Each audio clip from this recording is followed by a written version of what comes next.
Welcome, football fans. Buckle up for another hard-hitting episode of Player 54 Podcast, an independent show focused solely on alternative and opportunity football. From a sunny Southwest Florida studio, here is your host, Michael Lathrop. Hello, football fans.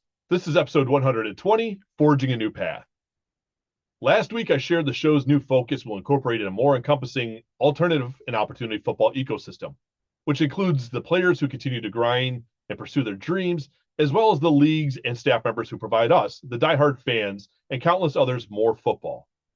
Along this new journey, I will continue to establish relationships to bring in an array of interviews from previous guests, as well as new folks, to provide you with sharing developments and interviews with the same straightforward and unfiltered manner this show has been accustomed to since I launched it in 2021.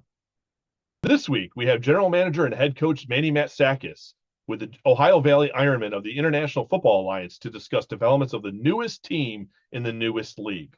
But first, we have those football developments to cover. So, let's get to it. Did you hear the news? Did you hear the news? On September 12th, AF1, formerly known as the Arena Football League, announced the Monterey Kings as a member for the 2025 season. On October 14th, the National Arena League released its schedule for the 2025 season, featuring 11 teams.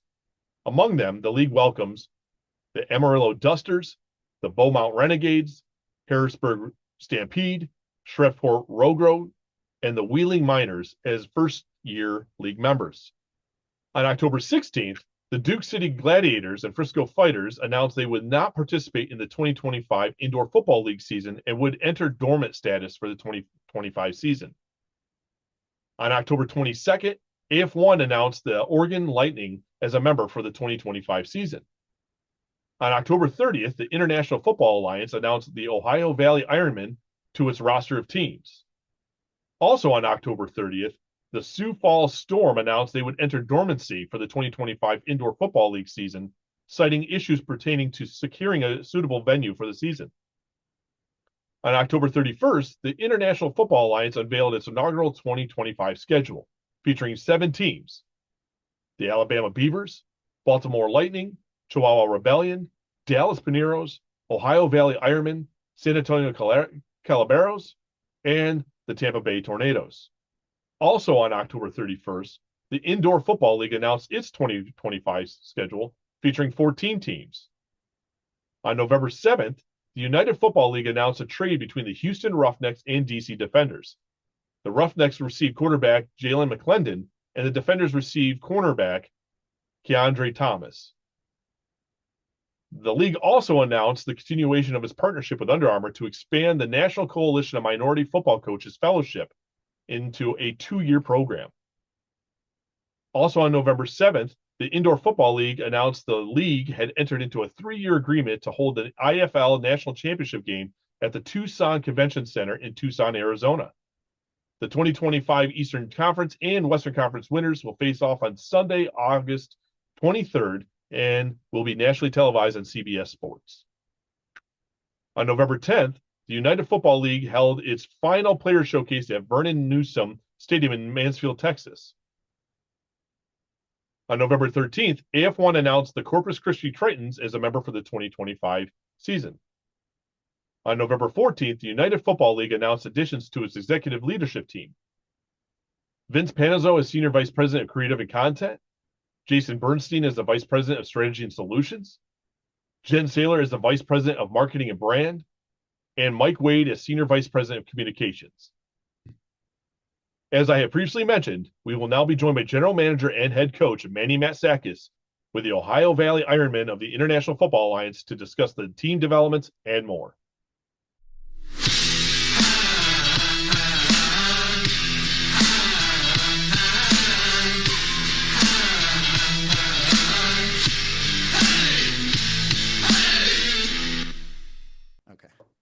Welcome, Manny. I appreciate taking the time to appear on the show to discuss the Ohio Valley Ironmen and your roles within the organization. Yeah, thanks, Michael. Just excited to do this. Having a lot of fun here locally. A lot of people wonder, like, where is the Ohio Valley? Because you've got all kinds of guesses out there because we didn't name it after a city. And so Ohio Valley is, think Wheeling, West Virginia, about an hour from Pittsburgh. All right. And then as far north as Youngstown, west is Cambridge, down to Parkersburg, West Virginia. That Wheeling is sort of like the epicenter of what we call the Ohio Valley. So that's where we're located because there's I think an FCS conference called the Ohio Valley Conference. It's not here, right? It's all over the place. So that's gives you an idea where we're located. Well, I, being in the space, happen to have that idea, but I think there's a lot of people out there that, assumed Ohio. And as you kind of dig into it a little bit more, I'm glad that you took the time to do that because there is, a good segment of people out there that are just like, well, is this team in Ohio? Is it where? But I think it's very interesting because you're being positioned where the team is potentially likely to get, in that valley. You're not all that far from Baltimore, but we'll get into more of that. I think it could Yeah, sure. put together a very nice rivalry where people could travel. But I think what the intriguing part here is that on October 30th, the International Football Alliance formally announced Ohio Valley Ironmen as its seventh team to participate in the upcoming 2025 season. Yeah. I personally think this announcement came as a shock to many that I know Okay. and have spoke to myself, because we thought, there's a couple of the teams that are going to be in the mix. They're kind of falling out of the mix. And we thought it was going to be a 6-team season. So pleasantly surprised another team. Yes. But it's kind of late in the game because other teams were starting to release their schedules, right? I mean, I know we're going to get into this. And I think this is where anybody that's a potential fan in your area is kind of be like, okay, as they're looking in, like, well, why did we get such a late start? I don't want you to share too much here where we're going to spend 2 days on this show, Yeah, Mandy, sure. because Okay. there's been a lot going on. But um, I mean, you've launched that Forging the Ironman, and you've been sharing a little bit, but I know things are slowly going. Why don't you kind of give us some really Cliff Notes versions as to how we got to at least the announcement part? Because you've been releasing Okay. some information Yeah, since then, and we can go from there. sure. I think it's just best to get some foundation because there's just the Okay. great unknown, and I know there's a lot yet to be determined. So I'll just kind of give you your soapbox here. Why don't you have at it? Yeah, sure, Michael. Yeah. So, yeah, I've known about this for about 3 or 4 months. And initially, when I talked to Jason Adams, the head of the league, the commissioner, um, I got introduced to him through Hal Mummy, and Hal and I coached against each other when I was the head coach at Texas State. He was at Southeast Louisiana, and we knew each other even before that. I had him on the cover of one of my magazines. I used to publish American Football Quarterly,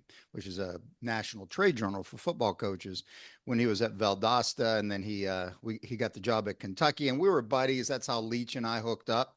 So we've had a great relationship, and he's calling me saying, "Hey, you need to get in this league." And I'm like, okay, I don't know, but I was in the middle of launching for next year, 2025, a real high-end football magazine called Gridiron Aficionado.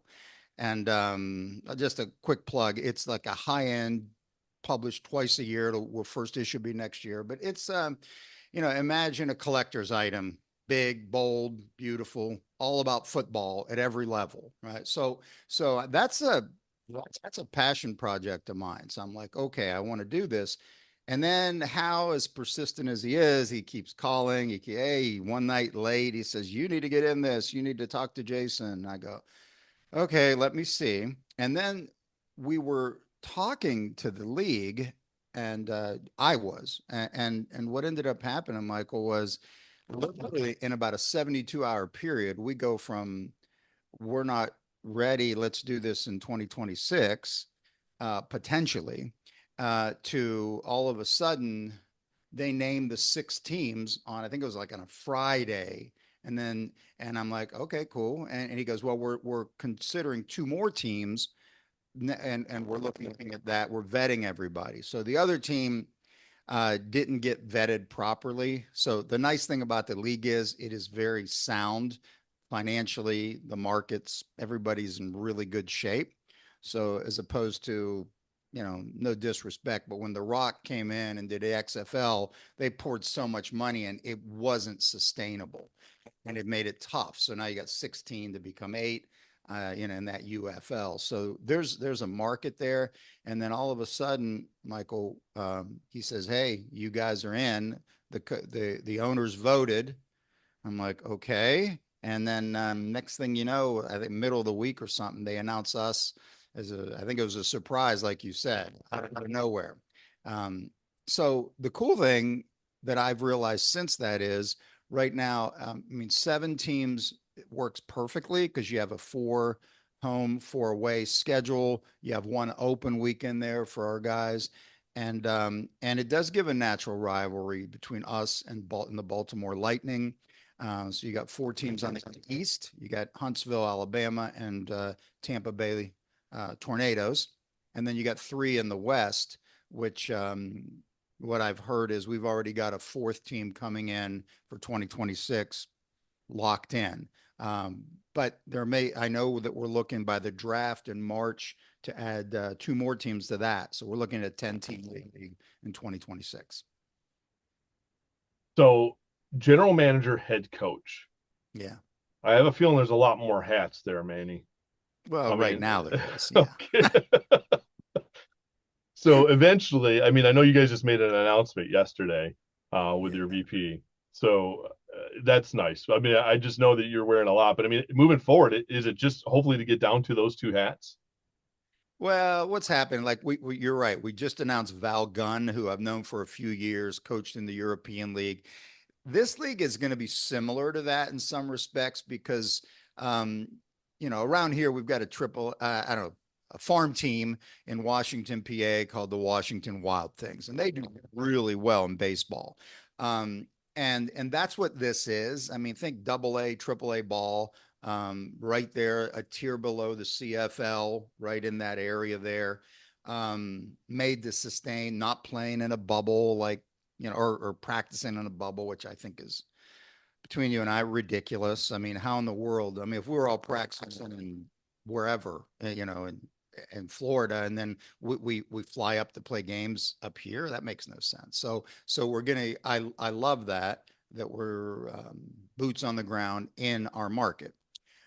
So as far as how this is going to go, Val Gunn is a close confidant of mine, almost like I guess the Godfather, like consigliere, somebody I can talk to, somebody that gets stuff done, has great contacts, with uniform companies, and he's been a head coach multiple times, successful. So he's a guy that I trust. And we are working together, and we have been from the beginning. We just didn't understand the title, like what is it your role? Because he didn't really want to coach anymore.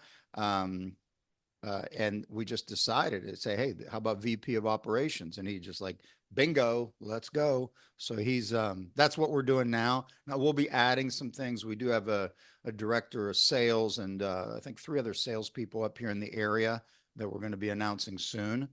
So it's all about right now, PR, sales and marketing, get the word out. Let me see, I've got 4 meetings with presidents of local universities to get a tremendous internship program where kids get credit, and then in the summer they'll get a paid internship. So it's like we're going to be building it that way. And you're right, Michael. We've been so far behind because a lot of these teams, they were doing tryouts last summer. They've already signed players. So even though we're behind, I liken the Ohio Valley Ironmen to the Green Bay Packers in the National Football League. Small market, tremendous fan base, people that are going to be really on board because they love football. I mean, that's really what I notice. Yeah, there's always a difference. I mean, I don't care what sport and league you're looking at. If you just go to Major League Baseball, you got teams spending 300 million, you got teams that are spending under $50 million of payroll. There's always a disparity. So I get that, but coming in, yeah, late to the game, that's tough. That is going to be tough, and I mean, I don't doubt that you guys are going to catch up and make some ground because there are a plethora of players out there that are just looking for an opportunity, and it's not that they don't have the talent. And the perfect example is Turpin that's playing for the Dallas Cowboys that came from the European football Well, ranks before he got actually, to I was well with even him. he Yeah, was go with ahead. fan controlled football where I was going to I was mention that coaching down too. there. Yeah. Yeah. So it's having been involved coaching the quarterbacks in that league. I mean, I know the talent we had, it was off the charts. I mean, there's some dudes that'll be playing in this league that easily could be starting in the Canadian Football League. No doubt about it. And they're just bubble guys in the NFL. And if they just need a shot, they need to get more outdoor video. That's a big push here because although I am a fan of all types of football, I mean, we've got a local indoor team here called the Wheeling Miners. I'm a fan. I mean, I want them to be successful. I mean, but it's totally different. You know, you're talking outdoor ball. The quarterbacks are different. The linemen are the spacing and all that. So for us, it's a great opportunity to develop guys and make something special happen. And it won't surprise me in the next 3 years or so. We got guys playing in the NFL and the CFL. I don't doubt it. I was just using it as a perfect example as people that could go all the way across the pond, so to speak, come Oh back, yeah. play in the USFL, and then eventually use that as another springboard to get. So I have players constantly reaching out to me, and I'm going to definitely send some your way. Just Yeah. at least send them to check things out and whatnot. But it's perfect because it doesn't matter where you start; it's where the end goal is, and you just got to keep using those stepping stones. That's what it is. So I know you got something coming up here. It's just a matter of 2 weeks, your first tryout at Shady Side High School, right? Yeah. It's my local high school. Brand new, beautiful turf field, great little community on the Ohio River. Um, it's one of those things, Michael. We moved here about 3 years ago. I've got a 12-year-old, and you can imagine he's at that time he's 9 and he lived in 7 homes. Okay, so it's like coaching college and all over the country, crisscrossing. And we get here, and all of a sudden he turned to me and said, "Dad, hey, I love it here. I can ride my bike outside. I can go down by the river. I can do all that. It's just a great place to raise a kid, almost Mayberry-ish, right?" So, I'm like, all right, my wife and I, Lizzie, we decide, let's just buy a house. So we bought a house right on the Ohio River. It's beautiful. I see the barges, the coal barges going up and down in the morning, the fog lifting. I mean, it's so awesome here, and it's safe. It's a great environment. So when this happened, I wasn't ever going to coach again. That's why I was doing the magazine, and then now here we go. So that's the whole deal for us. But I'm loving the area, and it's a lot of shaking hands, meeting people. We've got a Monday on the 18th. We got a meet and greet at Generations. It's a local restaurant pub. And we're going to go over there and invite some people. The meet will be there, and it'll just be a chance for us. I think Jason Adams is coming in, the head of the league, just to talk about the league, what we're doing, and that I think is going to kick some things off because I mean, it's not all social media, but I'm shocked how fast our Facebook and Instagram, all that stuff's growing, and I spend most of my time on X. So, I'm posting. So I'm even doing social media. So yeah, you're right. I'm wearing too many hats. Well, I mean, as somebody that's running a podcast, you're not only the content creator in front of the mic, you're also Yeah. the person behind scheduling interviews and stuff. So I get it. Not to running a professional football team, but I get it. Oh, Social media, all that stuff. yeah. It's it's time consuming, no matter what you do, plus the rest of your life. So, but Yeah. let's kind of dive into that because you have a lot going on. All right, you mentioned on Forging the Ironman about how you don't anticipate having coordinators until after the 1st of December at some point. So moving forward with your tryouts, you're probably a lean operation yourself. You probably have some confidence that you're relying on. So maybe use some outside agencies or something. I don't know, but uh, what should players expect at a tryout? I mean, I know people have probably been through the ringer, so to speak, on a bunch of Yeah. different combines and showcases. Sure. Um, how would this one be? Because it probably doesn't sound like it's gonna be anything elaborate, but maybe No, A and I don't want it to C's be. and yeah. But I'm Our just curious, those Yeah. people that are interested, what can they expect? Well, they can expect one, a legitimate look that's football related. Do I care about 40-yard dashes? Probably not. I don't care about that. The 5-10-5 shuttle is more important to me. game film after we say, hey, is this guy healthy? Does he look good? It's going to be very similar to a Canadian Football League tryout, which I've done myself, and guys are coming in, everything's on the field. We're not lifting weights or any of that. It's not a combine. It's truly a, hey, do you look, when we see you out there on the field, do you look like you can play the game and we can develop you? Because some of these guys, I realize, I mean, we're not having training camp till May 15th. So I want to find the guys that fit our systems offensively and defensively. And we plan on offering, contracts right there. I mean, as far as, training camp or an OTA, because I did notice they're already practicing. I mean, they're doing all kinds of stuff. So we realize we're behind, but we want to get the right guys. And part of it, the reason I'm doing the first one here locally, my goal is, even though it's a small market, I want to sign half a dozen guys from the Ohio Valley, played high school here, local college, because you're going to have a 40-man active roster. I think it's 52 on the total roster. So but I want guys from here because our fans follow these guys after high school, whatever's going. And I'll tell you, Michael, it's shocking when you start to look at some of these players. A lot of these guys, they never went to college, but they could play D1 football, but they went into the coal mines. They're iron workers, these guys here. So we're going to structure it like the European League does. We're going to have practices where a guy can work, come afterwards, boom, here we go. It's not going to, I think the key is right now, how can we help these guys live out their dream, develop, and let's see if we can use our connections to get them to the highest levels, which would be, to me, Canadian or the or the National Football League. So there's a possibility of the invincible story here, by the sounds of it, Manny.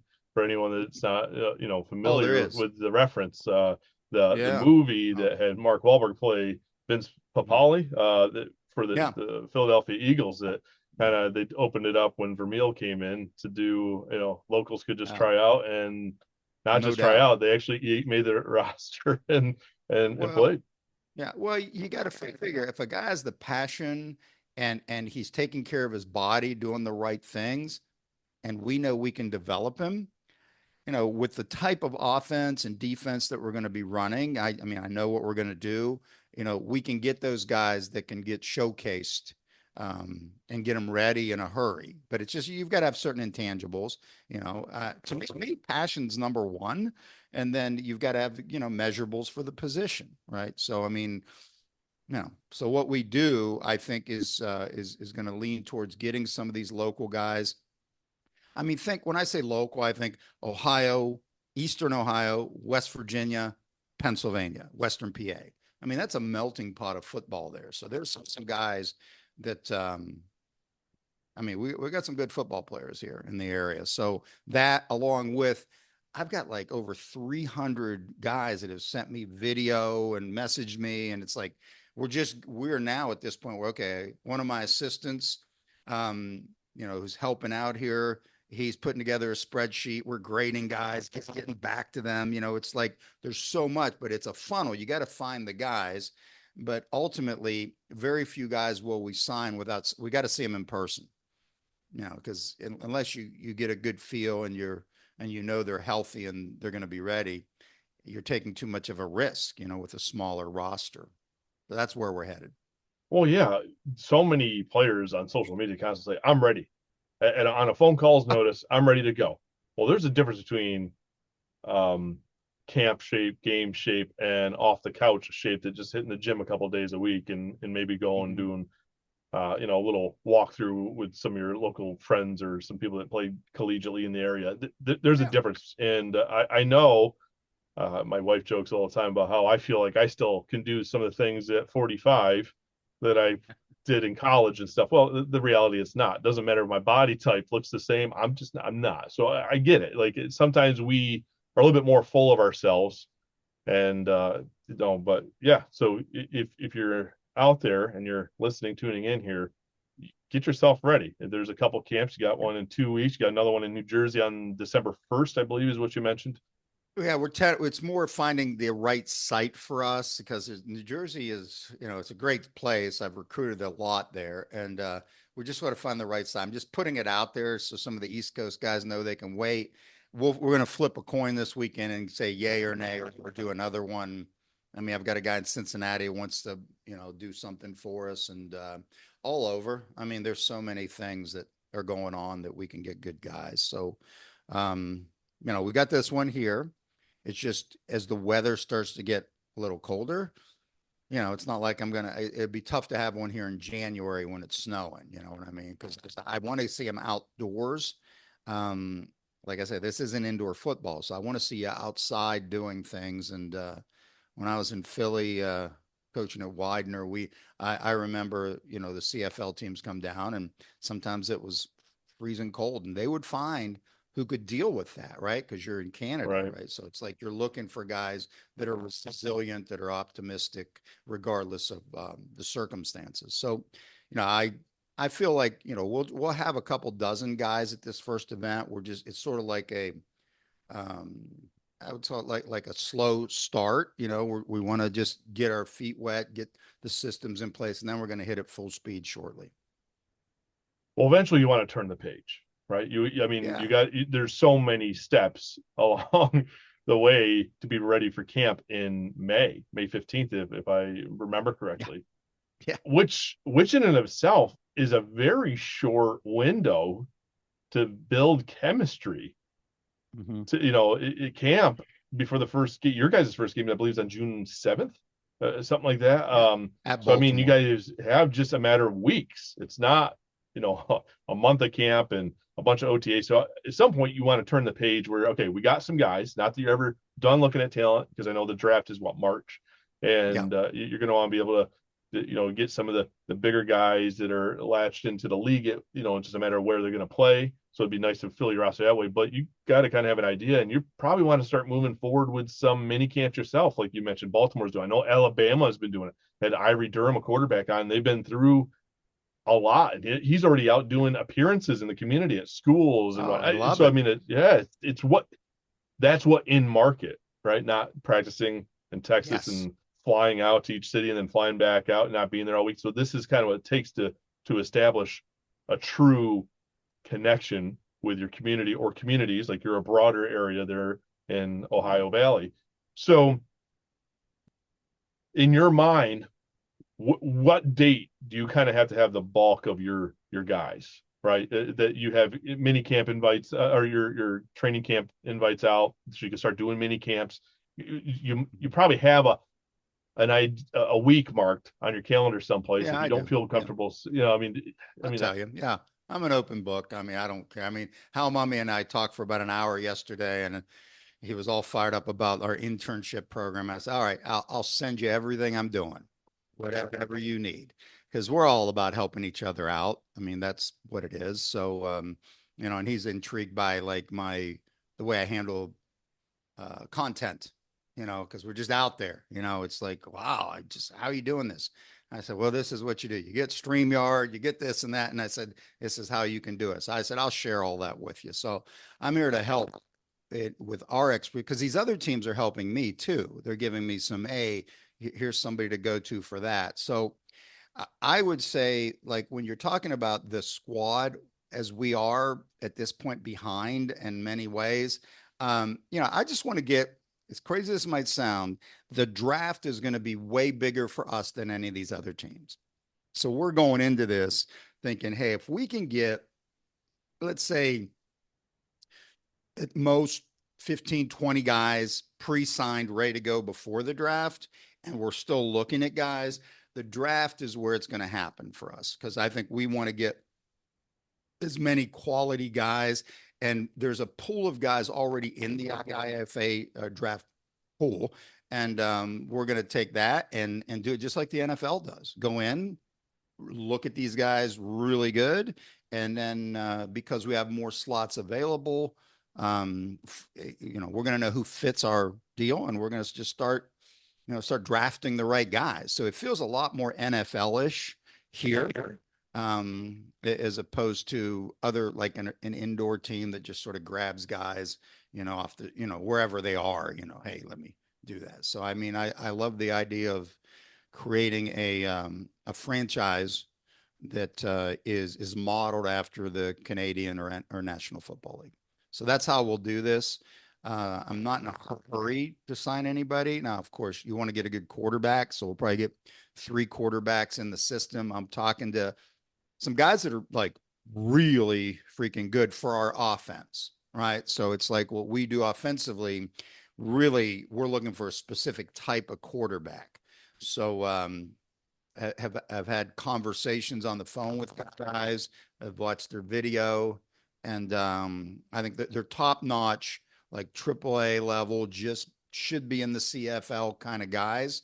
Um, and so we'll probably bring in 3, maybe 4. I doubt no more than that quarterbacks, so we can get some competition in training camp. Because, like you said, I mean, we don't have but 3 weeks, and then we're playing. So, get it. This signing the quarterbacks will be important because that's wherever they're located, just like this, I'm gonna have Zoom meetings with them and go through video, teach them everything, so they're a coach on the field, and now we're good. So we'll get that rolling, and then and that's the plan. So QB is number 1. Number 2 is O-line. Get the right guys. You can't win a championship unless you got a great offensive line. So fortunately, in this part of the country, this is where colleges go to find O-linemen. This is where a lot of these guys exist up here in the north. And so I think we'll do well with that. And as soon as I hire my defensive coordinator, and I've got 3 guys I'm visiting with just to see them, then but they have to run a certain system that fits with what we do offensively, and then we'll hit the ground running. They can analyze guys on defense, and we go. So you mentioned the draft is huge and kind of more NFL type of feel or vibe around that. So the NFL has a combine and stuff leading up to that. I know this is probably not going to be similar, but I have to ask: is there an opportunity for you to get actual eyes on them and not looking at tape or looking at the older stuff? Is there going to be an opportunity before where the IFA is going to have the different coaches Yes. and staffs come in? All right, awesome. Because that to me that seems huge. It seems like it's something that's a must, and Yeah. it's encouraging. So I think a lot of people are like, well, is this just kind of a list and you go from there and you're kind of going off old tape? And I would think that's tough, like you say, not Yeah. knowing You got to where you're see at guys. today. Yeah. Yeah. So no, Mhm. that's encouraging. That's awesome. Yeah. So the other aspect here, because you don't have your roster, you don't have your team, as far as coaches and stuff in place, and that comes in time. And speaking of coming in time, I know I was just interacting with some people in my DMs because I'm getting more into this IFA space, and everyone's like, well, Oh, okay, cool. all these teams have venues, but, and I'm like, well, go check out Coach. Manny's got this new Forging the Ironman thing, and he mentioned 5 venues. You've already visited 3. You got 2 today, I believe you mentioned. Yeah. Right after this. Yeah.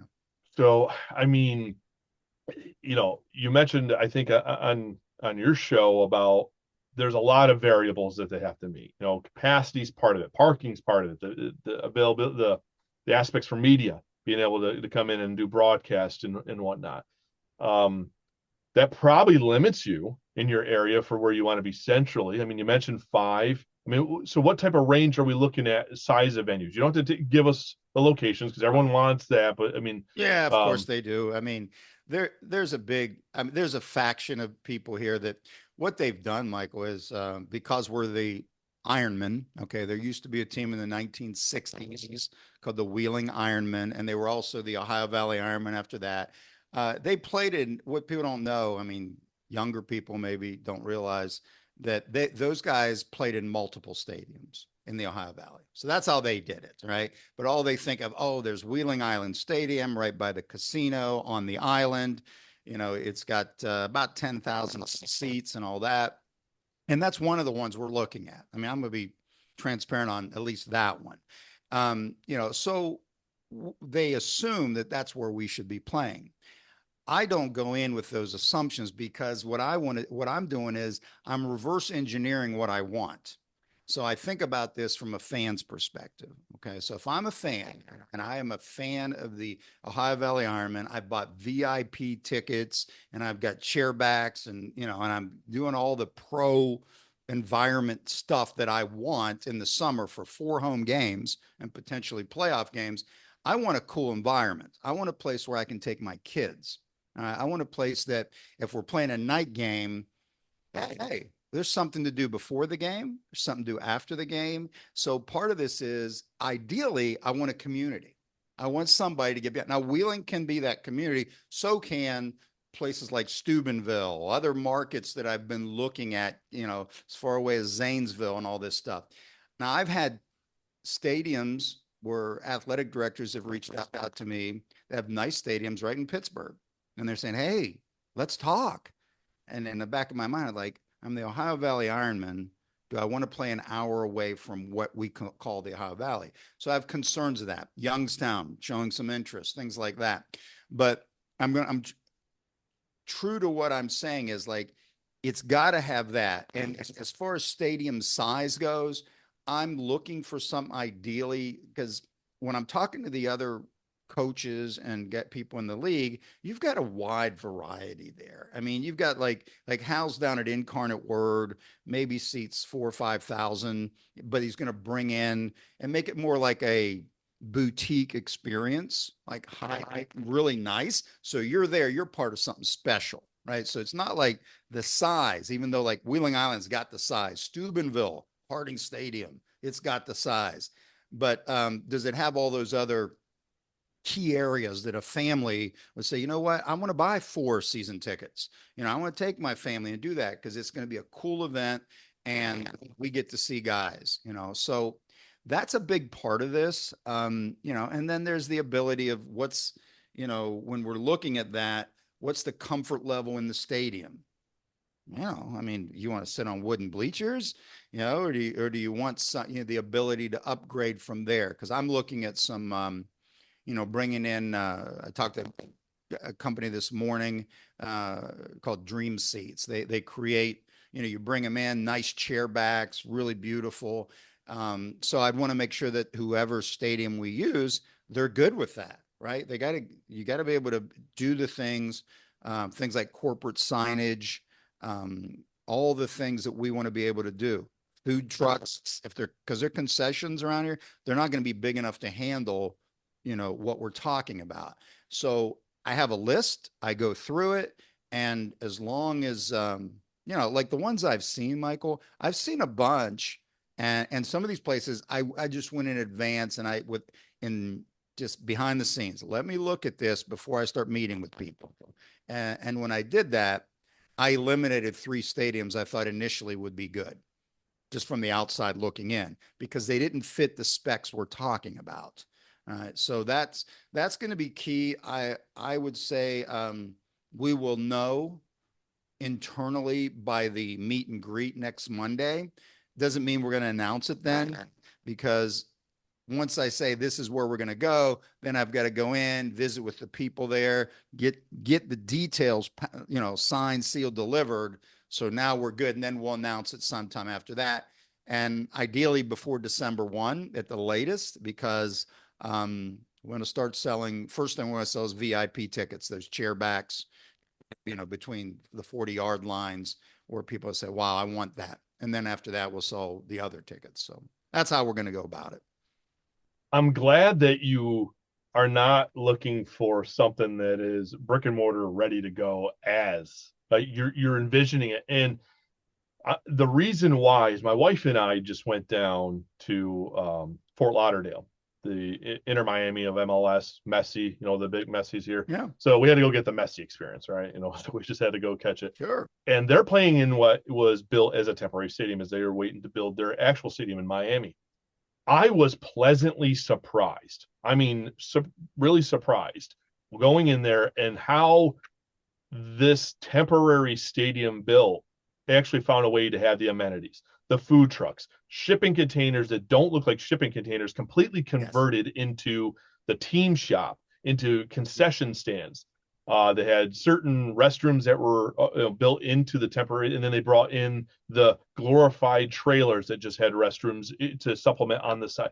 They had a VIP area created. They laid turf down, where the food trucks were, so you weren't walking out. Like it was like nice. I mean, just nice. It had this vibe that you weren't not in a temporary stadium. And in your case, you're trying to have it so you don't have the vibe that you're in a high school stadium or you're in a college stadium. So I'm Yeah, glad, and this is, the fans speaking, not somebody trying to do, media and getting you guys out there, but I'm glad you guys are taking that approach, because sometimes, there isn't the silver bullet. There isn't the easy fix to go in and have everything done. Like you mentioned, media and video boards. So I'm glad you're doing that, because it makes a lot of these venues more possible, sure. more of a fit than people may realize.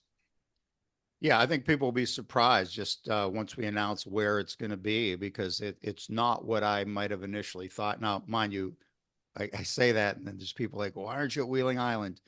Just wait. We got to make sure it checks the boxes, right? But I would say this, our goal is build this league out, and then sort of what you're talking about down there. It's like what's different is like where you went to Fort Lauderdale, you said? Yeah, at Chase Yeah. Stadium. Yep. Okay, cool. All right. So the dream is we sit here, build this thing out, and for literally pennies on a dollar, there's acreage out here. We can build our own stadium. All right. So and that will be what it become. But that's a ways down the road. But because of the location, we don't have the issues. Like I can't imagine the stadium they're building, just the property down there, what that's going to cost. Here, a tenth of that. So we have the ability to do something really special down the road. So we're just investing in the community, doing everything we can. And the other thing is, we talk about stadiums, like where's the visiting team staying? Is there a hotel or two, a couple where they can stay? Because I don't want them to fly into Pittsburgh, get a hotel, and then drive an hour to a game. I want to find something close. So some of that comes into play. No, because I'm thinking about the other teams. Because if you're going to run a really, I don't want to, done right professional league, you got to treat the players right. All right. You got to treat everybody right. So it's like those are the things that in the boxes we're checking out. So I right now, before I look at these other two, I feel good about right for sure. One other stadium has checked 90% of my boxes, which shocked me because I went in looking like there's no way. Because I'm thinking, and then when I got in, he was like, "You lift the veil on this place." It's like, oh my, this checks a lot of boxes. So to beat that place, these other two are going to have to be something that beats that, right? So we'll figure it out here pretty soon, though. Are you getting sleep though, Manny, with all this? Oh yeah, I'm good. All I'm right. good. No worry. I Good. mean, you got to remember, when your whole life you've just done nothing but create stuff out of thin air, you get sort of used to it. Now, is there an occasional night where you don't sleep because you're just up thinking about all this crap you got to do? Yeah, there's no question. And it will get better and better as I get more people, not just engaged like in the program. Hey, you got this, like bringing Val Gunn is huge, but there's other people out there getting businesses behind it, getting these communities to say, yes, we're on board. It just that eases my stress level a little bit. But in the end, I'm picturing what I want it to be like on June 14th when we open up and how Mummy comes up here with San Antonio. And, I just want to make it a great experience for all the kids that are on the field and the coaches. So it's like, wow, you picked a great place. I know now why the Ironmen are part of this great league. And that's my ultimate goal. So it's you just keep working it. So before we wrap up here, I Sure. think it's, you mentioned great league, and it's about opportunity and stuff for these players to pursue and eventually get to the CFL, maybe in the National Football League. Sure. What was this opportunity? What I mean, what was it that kind of said, "Yeah, I have to do this"? Like, you thought you were done coaching. What was it that Yeah. you thought, before we go, kind of a lasting thing here for our listeners.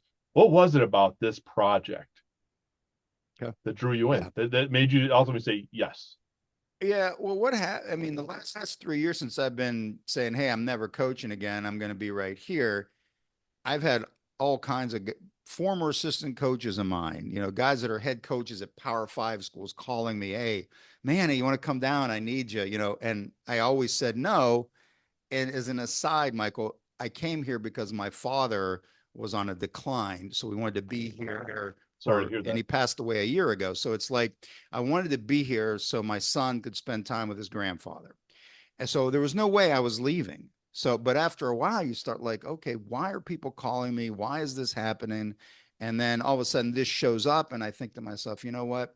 This area here, the Ohio Valley, there's something about it. I mean, I grew up here, I get it, but you're talking about a place that has had tremendous grassroots football. Guys have gone on, like, we got Joey Galloway from Bel Air right here. You Lance Mel, all pro for the New York Jets, Lou Groza right here in Martinsville. And the list goes, I mean, CJ Goodwin, who's playing for the Dallas Cowboys. The list goes on. And I mean, we could spend a 2-hour podcast on all the great guys that have gone on and coaches. I mean, just up the river in East Liverpool, right there's where Lou Holtz started out. Woody Hayes, Mingo Junction. You start looking, and I'm just the tip of the iceberg. So I know Right. it's here, and having that, thinking like, okay, there's a certain amount of. Have you ever seen the movie or the series Welcome to Wrexham Soccer? Yeah. Okay. Yes. So I was a fan of that. I started looking at that, going, oh, wow. There's this little town in Wales, Ryan Reynolds. Now, I'm not freaking Ryan Reynolds. I don't have that kind of cash flow, right? But, him and McElhaney, the other guy, they got together and they did this reality show on building the area. And I looked at that area. It's like, holy smokes, that's the Ohio Valley, coal mines, steel mills, that kind of stuff. And I'm thinking, and that was always implanted in my mind is like, how can I create something to really give back to this community? Right. It's all about helping, not just the players, but people that are here to give them something, a passionate fan base. You can go, Michael, to a local sporting goods store here that still sells sweatshirts of the Wheeling Ironmen. That's community pride, right? It's not letting go. It's what's truly in the fabric of the Yeah. people that make that community. Whether it's generations ago, whatever. That's really cool. It really is. Yeah. So that's what flipped the switch. I said, you know what?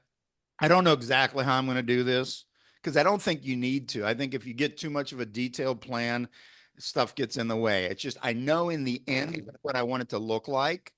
So just keep going in that direction, navigate your way through. People are going to come out of the woodwork and they have been. And I'm excited about Monday where I can get out and meet some more people, get them excited about this vision because I just know it's going to be a great product and we're going to be not just in the inaugural part of this thing. I see us sustaining this for a long time to come. And at some point I'll back out of coaching, but I just think I've got to be involved in a lot more things now. But soon I'll be, casting a bigger net with help from some others. Well, this is kind of your, this is your legacy a little bit. You're building Yeah. something, essentially giving back. So I can see that giving back to the area which you grew up, seeing something that has meant so much, and here you are.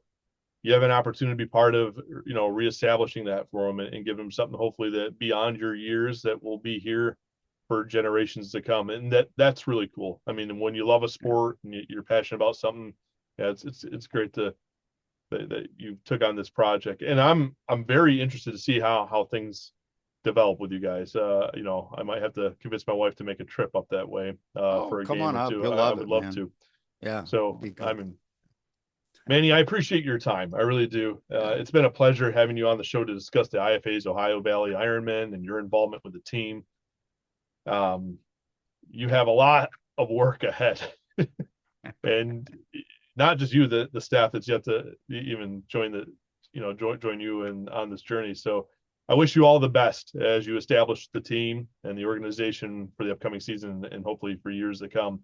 If you're willing, I would love to have you return later on down the road so we can discuss the team's progress and hopefully get into more football talk. You know what I'm saying? Not actually the Yeah, I got a development. whiteboard right behind me here. I can show you what we do. In fact, if people follow me on X, it's like I've got a whole bunch of, I've got I guess, a little subculture out there that loves what I do offensively. So I like to share information and help high school and college coaches. So yeah, we can certainly get into whatever you want. It'll be fun. Like I said, I'm an open book because I think in the end, when you're doing something like this, people need to know what's happening. And I think that's going to be our, I guess, our advantage is we're going to be very, very open to helping anybody and everybody in this community.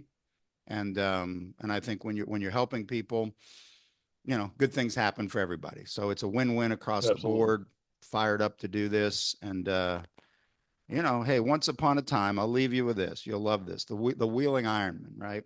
So it started out a guy named Mike Vallon, who was a construction guy in Wheeling, right? He was buddies with Art Rooney of the Steelers fame, right? And so they used to hang out in Wheeling Island together. And like Mike said, I guess the story goes that he said, "Hey, look, I want to create a minor league team here." And the Steelers used to supply them the uniforms, helmets, all that. They were literally in the 60s, a minor league team for the Pittsburgh Steelers, where they were playing in the fall, and they were playing from like 10 to 12,000 fans here in the Ohio Valley every weekend. And so it was a great fan base. But what would happen is if a guy got injured back in those days with the Steelers and he went on IR, they would bring an Ironman up for the next weekend to play with the Pittsburgh Steelers. Yeah. So and there's other great stories about this, but some of the former Ironmen, I'm looking forward to, as I'm doing that Forging the Ironman series where I just stream. I want to bring back some of those great stories of who some of these guys were, because there's some legendary players that came through here, and it'll be sort of fun. And I'm excited about it. And Michael, thank you so much for letting me come on your show. Yeah, but I'll be here. You know how to get a hold of me, whatever you need. The Ironmen are on board to make this thing go. Okay. Well, I appreciate it. Before you go, Coach, if you wouldn't mind just sharing, you mentioned X, but whether it's for yourself, the team, social media, where they can find not only prospective fans, but obviously the players that might be interested in reaching out as you're trying to build your roster. Sure. I mean, the X side of things is where I stream the show. So it's just at Manny Matsakis. All right. So that's where it is. I don't have a Ohio Valley Ironman X site. I just have so many more people I can reach through my personal X. So, and it's got the blue check, so I can do more things, right? So that's where we go. And then we do have, you can get on a real growing Facebook page, so that tells me a little older crowd there. So Ohio Valley Ironman pro football is what it is. So you just get on there and like the page. I take the X video from anything I do and repurpose it, put a little captions on it so people can see it there. And then we have an Instagram for Ohio Valley Ironman. So those are the main things. And then a lot of people like to go in there and they just want to learn about what we're doing. So there's OhioValleyIronman.com, which has the tryouts on there. And more things to come as we do press releases. My goal is, for season tickets, early December to get things started. So we're building the website out along with all the other things. It'll be fully functioning to have all these other merch and all the other things going on. All right. Perfect. Thank you, Manny. Appreciate you. Take care. Yeah. All right. We'll see you. I felt it was important to reach out to the Ohio Valley Ironmen and hope to have Manny appear as a guest. It is vital for recently launched teams to gain as much traction out of the gate as possible. In addition, this opportunity to gain insight as to what an organization must endure to put a competitive product together. It means a lot that he took time out of his hectic schedule to discuss the team and league with us. If you have not already, I recommend visiting and following the social media platforms he shared. After all, If we want more football, then it's our responsibility to support these leagues and teams to ensure they withstand the test of time and continue to play for years to come. I appreciate those who have tuned in this week and look forward to having you all return next week for an all-new episode of Player 54 Podcast.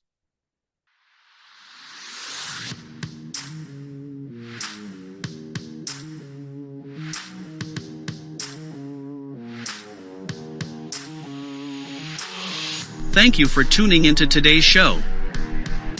You can support the show and our partners by using code PLAYER54 at checkout at any of the following websites: RoyalRetros.com, where you can save 15%, TrueVictory.com, where you can save 15%, BuckedUp.com, where you can save 20%, ImpactMouthguards.com, where you can save 10%, HobbyArmor.com, where you can save 5%, JustMeatJerky.com, where you can save 10%.